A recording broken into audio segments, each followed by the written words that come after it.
Hi, my love. Welcome to the Godly Femme podcast. My name is Chumoke Win, and here we discuss all things Christian hypergamy, leveling up, and godly femininity. Check us out at godlyfemme.com.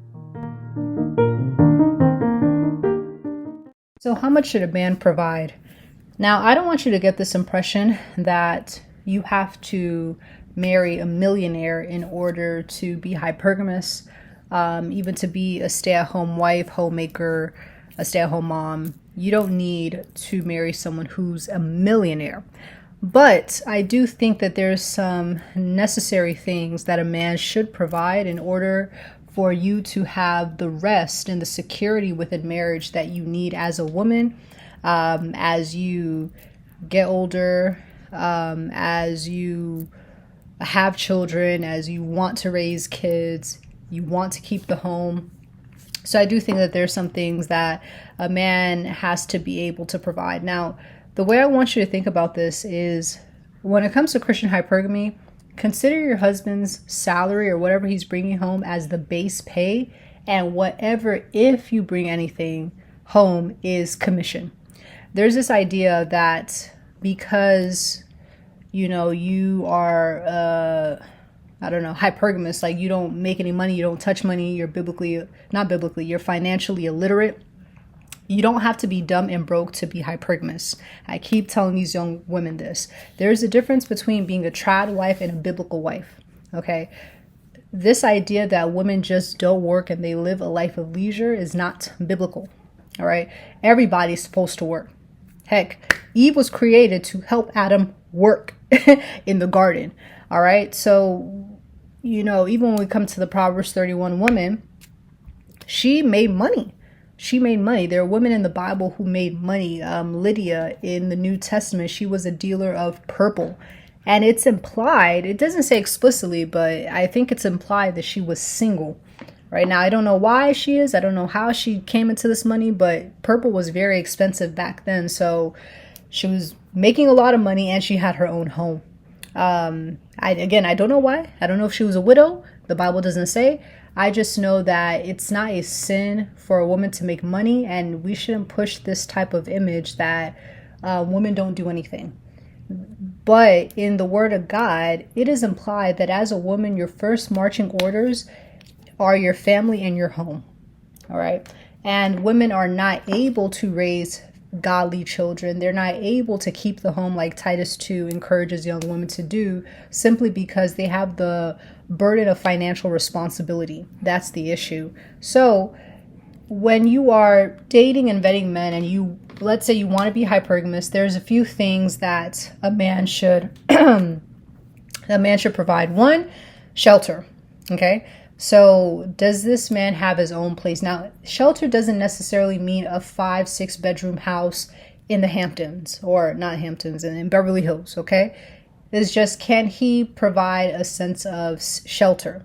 This could even just be rent. Does he have a 1-bedroom, 2-bedroom apartment, right? And I know for some of you women, they're like, that's not enough to raise 10 kids. Okay, but still, the whole point is that he has a space. You have to get creative when it comes to hypergamy, because again, a lot of women are thinking, okay, I need to marry a millionaire. No, you just have to be financially savvy, resourceful, okay, industrious. But women don't want to do that in this day and age, and that's where the conflict is. Not everyone is going to marry a millionaire, and you shouldn't even expect that as a woman, because some of us are like, let's be honest, our pedigree is not millionaire, right? Some women, their pedigree is barely middle class. So let's be grounded, okay? Let's be grounded. Let's be realistic. You might have to pick up some skills that will help you to be able to stretch a dollar, like canning and sewing and homesteading, things of that nature, just to cut down costs. This is how, most white women were doing it. The white women that you see who are like biblical womanhood and homeschooling, homesteading, homemaking.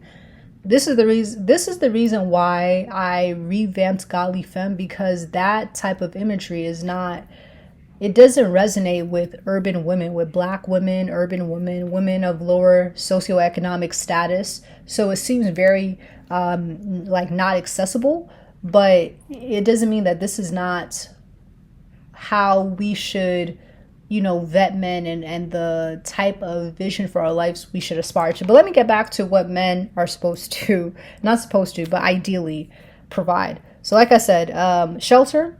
Can he provide for himself shelter? If you are dating a man who is living in his mama's basement, I mean, it's good if a man has his own place. Food, water, food and water to be able to pay for groceries. Now, food and water, you can, again, get some skills, learn how to cook, but he should be able to provide money for groceries. Shelter, food, water.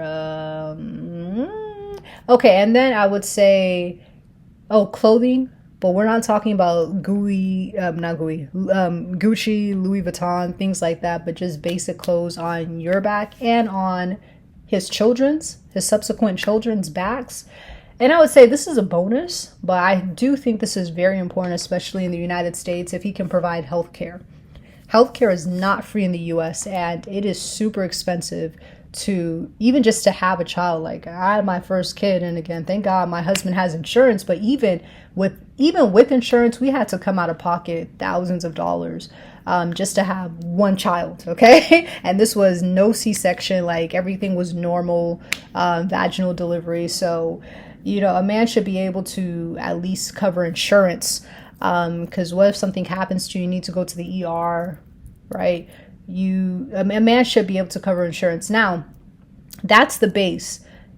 If he covers anything past that, that's a luxury, but it's not necessarily his duty and responsibility. So for example, going on vacation every month, maybe that's something you want to do, but that doesn't mean that he is like he needs to do that, if that makes sense. Like that's not one of his requirements, right? As far as to be able to provide for a family is not to go on vacation every single month.